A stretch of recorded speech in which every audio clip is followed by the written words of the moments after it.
English premier ലീഗിൽ Manchester city അപ്രതീക്ഷിത തോൽവിയാണ് നേരിട്ടത്. ബ്രൈറ്റൺ 1-നെതിരെ 2 ഗോളുകൾക്കാണ് മാഞ്ചസ്റ്റർ സിറ്റിയെ കീഴടക്കിയത്. മത്സരശേഷം നിരാശപ്പെടുത്തുന്ന തോൽവിയെക്കുറിച്ച് സിറ്റിയുടെ സ്പാനിഷ് സൂപ്പർ താരം റോഡ്രി സംസാരിച്ചിരുന്നു.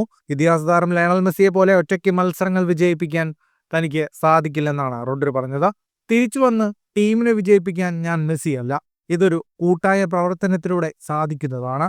മുൻകാലങ്ങളിൽ നമ്മൾ വിജയിച്ചു. എനിക്ക് എൻ്റെ എല്ലാ സഹതാരങ്ങളെയും ആവശ്യമായിരുന്നു. തീർച്ചയായും എനിക്ക് എൻ്റെ പ്രകടനം വീണ്ടെടുക്കേണ്ടതുണ്ട്. ഇതൊരു കൂട്ടായ കായിക വിനോദമാണ്. ഇപ്പോൾ ആളുകൾക്ക് പല കാര്യങ്ങളും ചിന്തിക്കാം. എന്നാൽ നമ്മൾ കഠിനാധ്വാനം ചെയ്ത് നമ്മളിൽ തന്നെ ശ്രദ്ധ കേന്ദ്രീകരിക്കണം. സീസൺ അവസാനം നമുക്ക് കൂടുതൽ സംസാരിക്കാം, റോഡ്രി പറഞ്ഞു. മത്സരത്തിൽ എർലിംഗ് ഹാലൻഡിന്റെ ഗോളിലാണ് സിറ്റി ആദ്യം ലീഡ് നേടിയത്. മത്സരത്തിന്റെ 34-ാം മിനിറ്റിലാണ് താരം ഗോൾ നേടിയത്.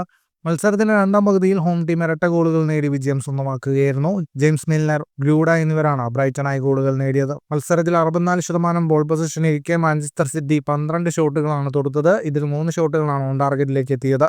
എന്നാൽ മറുഭാഗത്ത് 12 ഷോട്ടുകളിൽ നിന്ന് 7 ഷോട്ടുകളും ബ്രൈറ്റൺ എതിരാളികളുടെ പോസ്റ്റിലേക്ക് എത്തിച്ചു.